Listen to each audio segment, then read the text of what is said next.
Hey, everybody, welcome back to episode 14 with my sweet friend, Maggie Talucci. Maggie and I were having a phone conversation, and I said, we have to capture this on a podcast. And she graciously was willing to jump on with me. So we rap a little bit about sometimes you just can't make anybody happy, and the fact that a lot of that is other people's projections, and a few other things. Mostly we got 40 minutes of ADHD outtakes, but I was able to make something out of it. Also, it abruptly ends because my dog started barking and a service person showed up to work on something at my house. So let's just say we were unpolished and we were willing to do it anyway, which is really kind of the point of our talk, which is really showing up authentically anyway. Welcome and thank you for being with us. Hey, everybody. Welcome back to the hashtag Love Her podcast. I'm Julie Cole, your host, here with my friend Maggie, who's Hi, frozen. I'm Maggie.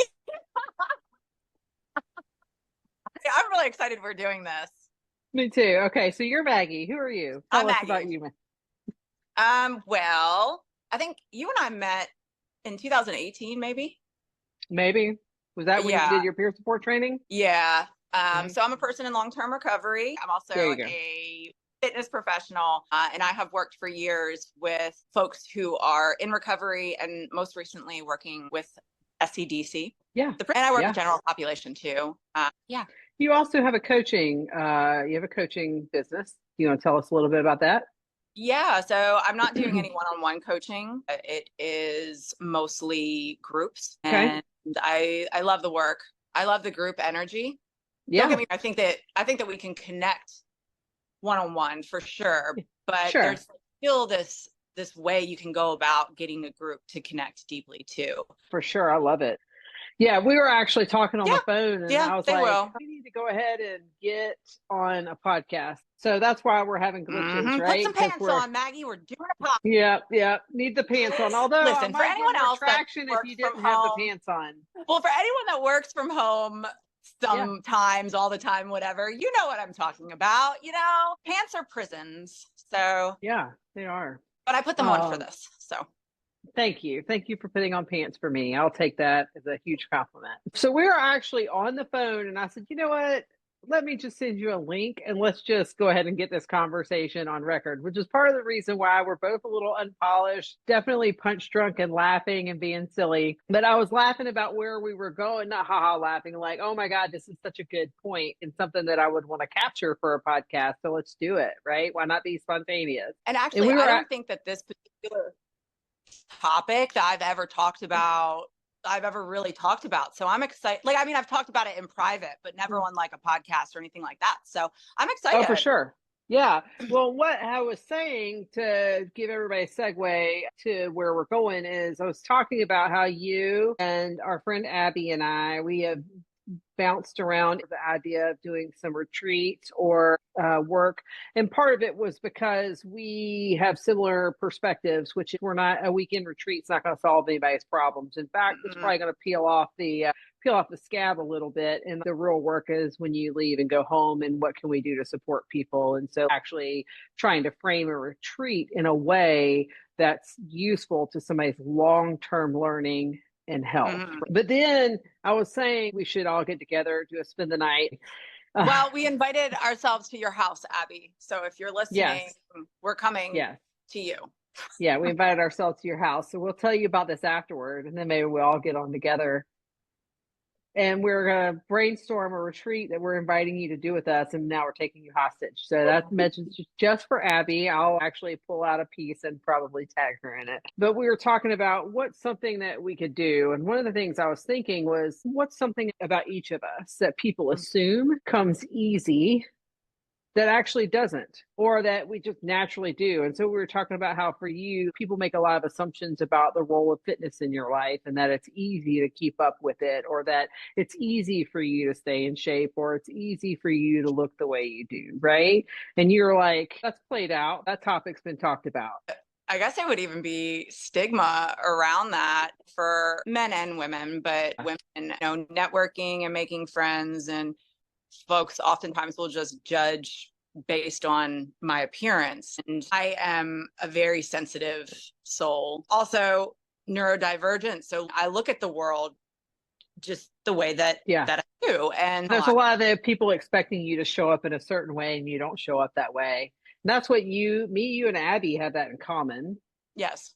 Yeah. Absolutely. Absolutely. Yeah. You know, I mean, and I can even remember back in middle school, I hadn't even kissed a boy. And because of the way that I looked, the girls would say, oh, she's a slut. And it's like, well, I haven't even, what? You know, and that changed once we got into high school. I think everybody, you know, has some sort of experience from middle school. And that changed in high school. But I think it changed into, oh, she's a ditz.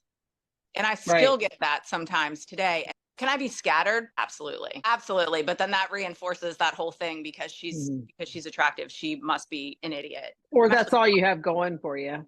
Yes. And I will tell you, before I got sober, I really thought that was all I had going for me. Like, truthfully, it wasn't till I came into recovery and learned that no, actually, I'm worthy, you know, found my worth.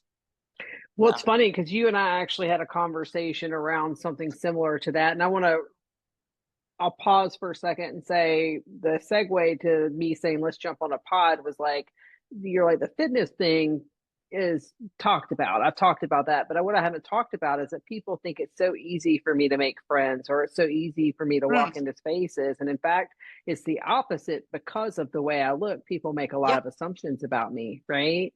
Yeah.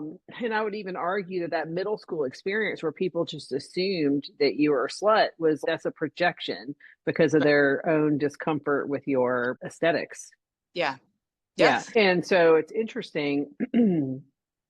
And I'm going to be cautious, but you were going to a place where, you know, garb is something that you have to be really mindful of. And, you know, I think the joke with somebody who had invited you in was like, they were talking to you about dress and you're like, I can't cover up my head. I can't cover up my face. I think I took them back with that joke too. Actually, she appreciated that joke. Well, I think she appreciated it. I don't know that the chaplain knew what to do first. I think he did laugh, but I was like, well, I can't have my face.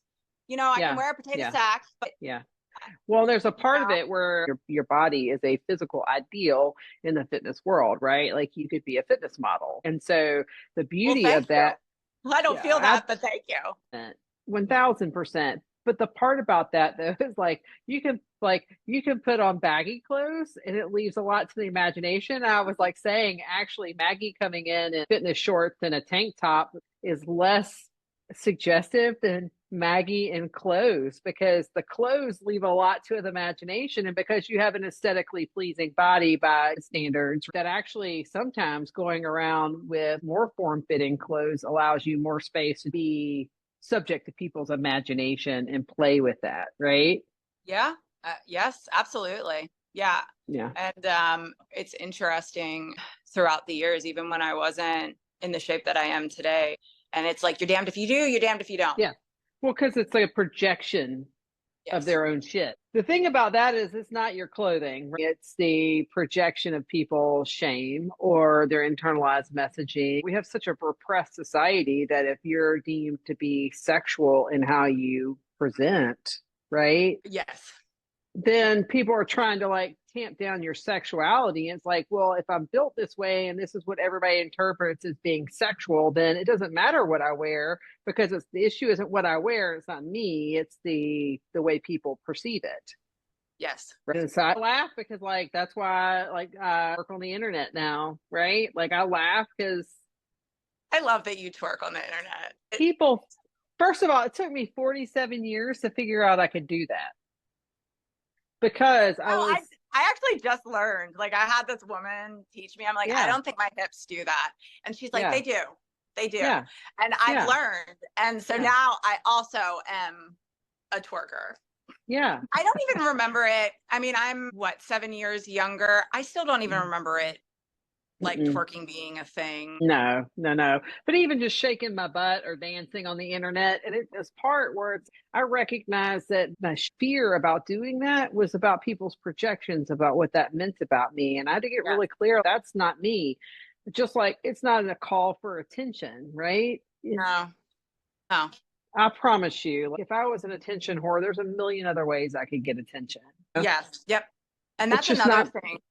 That's another thing that even too, and I'm sure you've experienced this as well with recovering out loud. Most people understand the why behind it. yeah, But yeah, there have been some really nasty people that are like, oh, she just wants attention. And yeah. like you said, if I wanted attention, I would go about it way different. That's Oh, not, absolutely. I wouldn't put shameful things, shameful parts of my experience Yeah. out to the world. If I wanted attention, like it would be different. Well, And yes. And you and I are similar in the way that we put those out in the world as an extension of our comfort with it.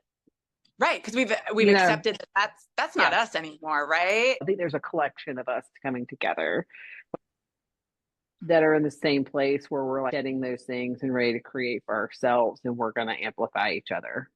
And not feeling like I need somebody standing next to me. That's been a big theme in this Yeah. season for Oh, yeah. me. Partnered for creativity. Yeah. Standing on my own. Mm-hmm.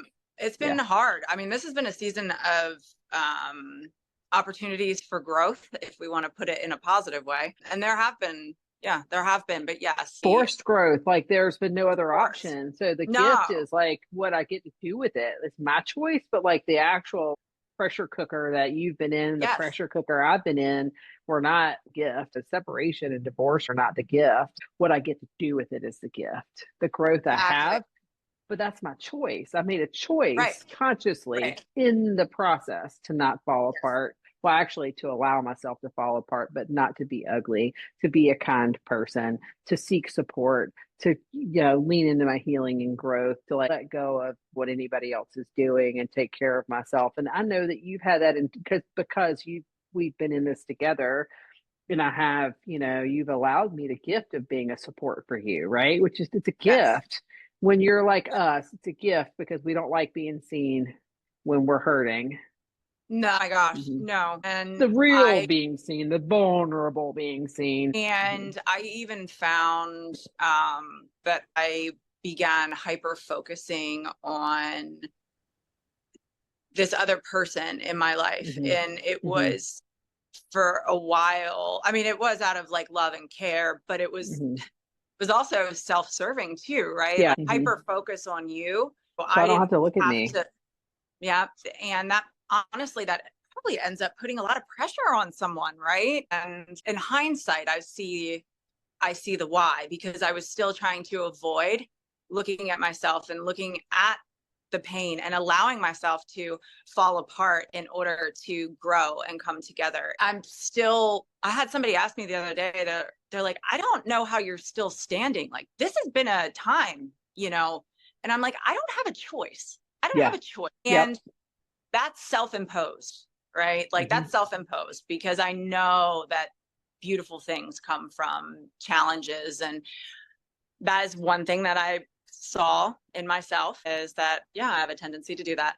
So, Well, and I think that's a great point, because it's yes, and I don't have a choice, and that's not always self-imposed, right? But the part that I play in that is recognizing that I continue to put people in my life that force me to not have a choice, right? They don't fight for me in the same way I fight for them. They don't yeah. show up in honesty or authenticity in the same way I do. So what are the things about me that continue to draw people to my life that are going to reinforce the old stories? And how do I change the fucking story? Yes. Yeah, you're absolutely right. And there have been a ton of folks in my life that I was people pleasing in order to feel safe. I hate that word, people pleasing, because I'm not actually pleasing them. No, I'm pleasing me, Yeah, right? I'm keeping And myself safe by not being yes. honest. Yeah. Yeah. Oh my gosh. Yes. And that even more so than the other realization, that has been like you ever get those growth moments where it's just like a sucker punch to the gut and you're like, fuck, I've had a wow. lot of those this past year and a half, 2 years. I've had a I ton have of two. those. I have And I'm two. so And grateful. I I am mean, too. not in the moment. No, not in the moment. Like it hurts. It sucks. You're like, man, like unintentionally, that probably Yeah. hurt them too. Like, Such a key point. lean into that. That probably hurt them too. Well, because if you're not sharing your true thoughts, how is that a strong foundation? It's not. Hmm. Hmm. And It doesn't allow for autonomy for sure. no, it doesn't. And that's Hmm. like a big piece of my work that has been, and I didn't even realize that this was connected to that. Like, Yeah. didn't even realize that. And I'm so sick of just the world wanting to see the finished product of a Mm. human, especially for those of us who do things out loud and Yeah. are very public. It's like Hmm. there's no grace extended for a Yeah. period of growth. There's no, and there, I mean, some people Well, do, and of there's course, never a but like finished product either. there's never a finished product. And if somebody's going through it and and I'm not saying I'm in the public eye, but if Yeah. somebody is in the You public are eye though. or visible, if somebody is visible and they are going through it and they are not graceful, it doesn't mean that they're this horrible person and they're totally inauthentic and they're not practicing what they preach. No, it means that they're actually still doing the damn work That's right. and talking about it. It's Hmm. that's what it's about, is continuing to do the work. If And people don't have a crack in their veneer, I don't trust them yeah, that's true. That's true. because they're still in control, right? And Yes. there's a part where like we shouldn't be graceful all the time. No, thank you. Thank you for pointing out that something that I said wasn't in alignment or whatever. Thank you. I'm human. I don't know Yeah. if you know that, but I'm trying and I'm open and I'm open.